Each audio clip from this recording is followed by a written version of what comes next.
Thank you very much, Tim, and good morning and welcome. I hope your Sustainability Live is treating you well. Looking forward to an action-packed day two. So my name is Rahul Ghosh. I am a sustainable finance analyst.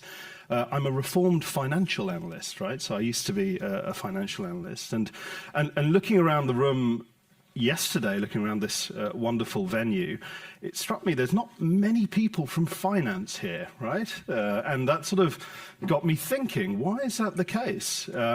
Why is a company like Moody's, which is probably known to most of you as a credit rating agency, here at a sustainability conference? Well, that's the question that I want to talk to you about today. And really, the answer is pretty simple. Climate risk is increasingly translating into financial risk for companies as investors put so much more emphasis on decarbonisation amid tightening global regulation. So what I want to do today is talk to you about some of the trends that we're seeing from investors, and importantly, what are they looking for from companies to really understand the quality and credibility of a transition plan. So what are some of the global trends that we're seeing? What you can see on the chart behind me is a real secular shift in the increasing focus of both investors and capital providers, but also regulators around managing climate risk. So the chart on the left shows this constellation of asset managers, banks, insurers, investors with around $145 trillion of assets under management. That's a huge amount by any standard, that have essentially committed to being net zero by 2050. And not only that, over 2/3 of them have set interim decarbonisation targets by 2030. So what does that mean? It means, in other words, they are going to be greening their lending, they're going to be greening their investments over the coming decade. And they're doing that because we're seeing much more information around climate risk. The chart on the right shows the number of regulators globally, around 22, where mandatory climate disclosure is either already in effect today or will be very, very soon. And that's not just disclosure on your historical reporting on emissions, but also on the targets that you're setting going forward. And all of this, what does it mean? It means that we're in the early stages of a potentially significant shift away from fossil fuel lending. So what the chart below shows you is that you have, this is 5 of the banks globally with the largest exposure to fossil fuel financing. It's 4 US banks, Citi, Wells, JP Morgan, 1 Japanese bank.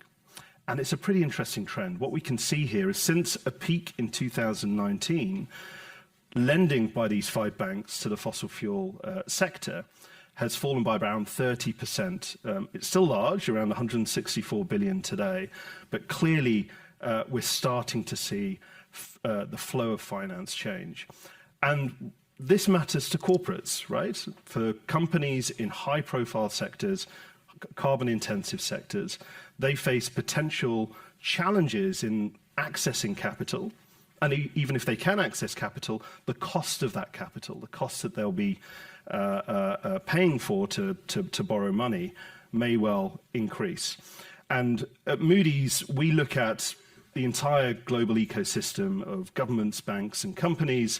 What you can see behind you is all of the sectors where we have companies that we rate that we see have elevated exposure to transition risk, i.e., as policy changes, as market preferences change, as technology disruption takes place, companies in these sectors are exposed, and they could face cost and access to capital constraints. It's around $4.9 trillion of debt that these companies have in around 16 sectors. So this is a pretty meaningful trend that's going to really shape global capital markets over the coming years.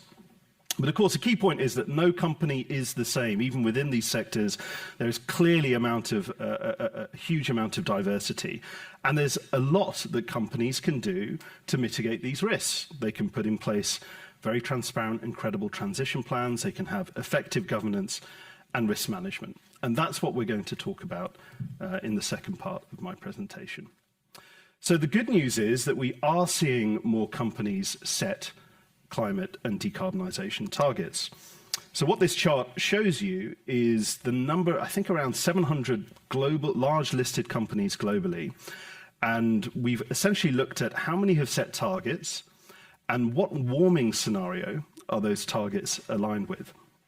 And this number has evolved and changed quite a bit over recent years. But if I just take Europe, which, as you can see from the chart, is clearly still leading the way in this area, there is some good news here, right? So around, what have we got there? Around 70+% of companies that we've scored in Europe have some form of decarbonisation target. And in fact, over 45% of them have a target that is below 2 degrees, relatively ambitious. So that's the good news. But as we all know here, targets are one thing. Are you actually going to achieve them? Are you going to get there? Is another. And that's what we find from investors that they're increasingly focused on. Sort of phase one, if you like, of the investor engagement around climate was around set targets, start reporting, do the basics. Now it's really focused on, let's get under the hood and understand what are the assumptions, what are the investments, what are the technologies that you're relying on to allow you to get to where you want to get to. And that's why at Moody's we have, come back to my first question, why are we here? We have an offering called a net zero assessment. So we've been working with companies in their engagement with investors and other stakeholders to really help them articulate the quality and the rigor of their carbon transition plans. We start with looking at the targets themselves, right, both by scope and by term, and assessing how well aligned they are to different warming scenarios. So you have 1.5 degrees, the ultimate goal of the Paris Agreement on the left-hand side, and well above 2.5 degrees, so more akin to a business as usual scenario on the right-hand side. But not only do we look at how credible are the targets are often 10, 20 years in the future, we then assess what is the implementation plan that a company has to get there. And we look at that on a 5-point scale. We then layer on top of that governance. So are there the right processes, risk management, accountability and transparency in place to really provide confidence that those targets will be met? And that gives us a 5-point scale at the end of it, from NZ1 being leading to NZ5 being limited. So a 5-point scale that really helps to differentiate success and quality of plans. So what have we learned from doing this? We've been working with some of the largest and most carbon intensive companies across the planet, particularly here in Europe in sectors like oil and gas distribution, in utilities, just to name a few. We've learned quite a few things. So firstly, let me talk about the sorts of companies that we've assessed and where they might fall on a scale of quality. So typically, if you're scoring an NZ1 or an NZ2 in our assessment, you're Paris aligned. You're at least well below 2 degrees in terms of your targets. You're potentially 1.5 degrees aligned. Not only that, but you have very highly efficient plans to help you get to where you want to get to. So what kind of sectors typically will score in the higher echelons of our scoring? Well, it tends to be most easily achieved, unsurprisingly, by sectors that are relatively emissions light, particularly in their scope 3. But sectors that are carbon intensive but have scalable technology potential, think about utilities and this huge shift we've seen towards renewables, or the auto sector, which is investing transformative amounts of capital into electric vehicles, they can also potentially score on the higher end of the scale. You then have a cluster in the middle from NZ3 to NZ5, where targets are typically not Paris aligned, but there are material greenhouse gas reductions in those plans. And I want to stress that not every company today can be Paris aligned. And those that claim they are without credible plans, I don't think that's going to wash with investors anymore. When I speak to investors, they would much prefer to have a target that's perhaps a bit more conservative, 2 degrees, or even above 2 degrees, but there is a credible plan to get there, rather than the 1.5 degree target, where essentially all of the ambition will come in 2045 with some technology that doesn't exist today, right? Credibility and authenticity is key. And so many of the hard to abate companies that we score tend to score within that sort of NZ3 to NZ5 cohort. And then you have the not meaningful at the end. So typically, these are companies that are really pretty early on in the journey. They haven't set any sort of target. They don't really have a plan of where they're trying to get to. And that could be any company, really, that just hasn't put transition as a business priority yet. So, my slides seem to have gone. Can we get the slides back? While we're doing that, maybe I'll talk about the process by which we score for temperature alignment. So the first thing that we do is that we look at a company's targets, its short-term and long-term targets, and here we are. Can we go to the next slide, please? This isn't working. We look at the short-term and long-term targets of a company, and we assess them against different science-based sector benchmarks. And there are two key points that I want to stress here. Firstly, not every pathway is the same for every sector. In fact, if you look at the airline sector, the airlines will continue to, under a net zero scenario, have emissions, I think 45% down by 2050. Other sectors like utilities will essentially be net zero. So having a science-based pathway that's sector-focused is really important. The other thing that we look at is this concept of cumulative emissions. The idea that, again, that you're not backloading all of your emissions reductions because that creates execution risks as well. And so, can we go to the next slide, please? This clicker isn't working.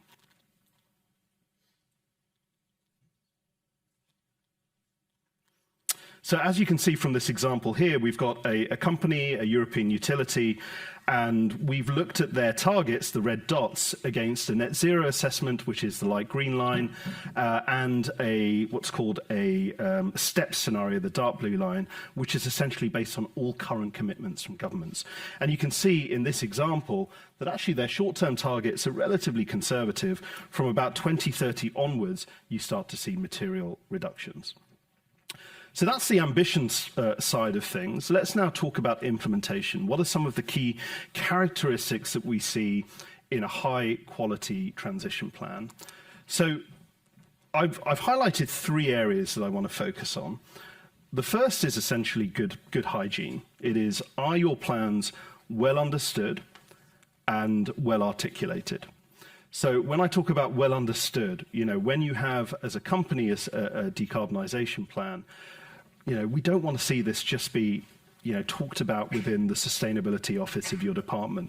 It should be something that everyone is focused on within the organization, potentially linked to senior management compensation. We tend to look to see relevant targeting, monitoring. A plan that's been backed by shareholders is often something that weighs positively in our assessment. And there are well-defined actions that have been put out. Not just well-defined actions on the baseline, because of course there's so much inherent uncertainty in the next 10 to 20 years on transition, but what are some of the timing and options that a company needs to take as the market evolves, as regulation evolves?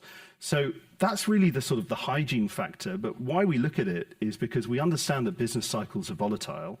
Having those sorts of commitments really helps give the market confidence that those commitments will be held to, even if market conditions turn against decarbonisation. The second area is super, super important. We want to see decarbonisation plans that are business relevant. When you have companies where you have a business plan and a sustainability plan and they're not interconnected, the chances of those being implemented are much, much lower. So what do we mean by business relevance? We're talking about the use of well-proven, scalable economic technology, right, to really help you drive your decarbonisation plans. We're talking about a plan that fits with market opportunities, potentially new market opportunities in your sector, or with evolving regulatory dynamics, which we know are taking place across many sectors. We're talking about investments that are likely to generate a return on investment, an ROI, and are key to your profitability projections going forward. So the business relevance, again, is something that's critical for investors, because investors, as we saw from the chart earlier, yes, they have commitments to decarbonise their portfolios, but they also have a fiduciary duty to generate value for their asset owners. The final component of a high quality plan is sort of a more challenging one. It's not always in the direct control of a company, but it is how reliant is the plan on external dependencies. How reliant are you on a suite of suppliers, either upstream or downstream, to also decarbonize, to make your commitments? How reliant are you on regulation changing to ultimately change your business? We tend to put more value on decarbonisation plans where the company can take decisions that proactively lead to decarbonisation rather than relying on suppliers or affiliates. And that can be challenging depending on the sector. So maybe I'll just give you a quick example of a company that we've worked with recently. It's a company called Snam. Some of you may have heard of it. It's an oil and gas distributor, the leading oil and gas distributor in Italy, and it essentially builds the pipelines to transport gas. Not a particularly green company, I think it's fair to say. And what I wanted to share with you is how we thought about their plans. It's not particularly clear on screen, but if you can see on the left-hand side, that's where we show the targets and how ambitious they are. And you can see that both for their short-term scope 1, 2, and 3, and their long-term scope 1, 2, and 3, they're relatively ambitious. They have at least well below 2-degree targets. And in the case of their long-term scope 3, they have a 1.5-degree aligned target. Then we move into the implementation, where we've worked with the company to look at their investment plans, their strategy, the processes they're going to put in place to implement these targets. And you can see a couple of interesting things. For their scope 1 and scope 2, both in the short and long term, they have a pretty sensible and well thought out plan. They're going to be working on, in the case of Snam, on new compressors for their infrastructure that rely not just on gas but on electricity. On their scope 2, they're moving towards renewable energy, full renewable energy by 2030. They're also focusing on detections of leakages, right, to allow them to reduce their methane emissions, all of which is technology that's available, that's economical today. We then go to the scope 3, however, and you can see it's a little bit more challenging for them. Ultimately, they're reliant on governments to set the sort of gas that's running through their pipelines. So they're really reliant on regulation to change, to move towards more greener hydrogen, for instance, than the natural gas they use to decarbonize that part of their inventory. They also have a supplier engagement program, but they have a tremendous amount of suppliers, and their ability to influence those suppliers is a bit of a challenge. Putting all of that together, though, they still score a very credible NZ3, a significant outcome in our scale. But for an investor, it really allows them to hone in on where are the challenges that the company is facing in its plan, and how can I support them on that journey.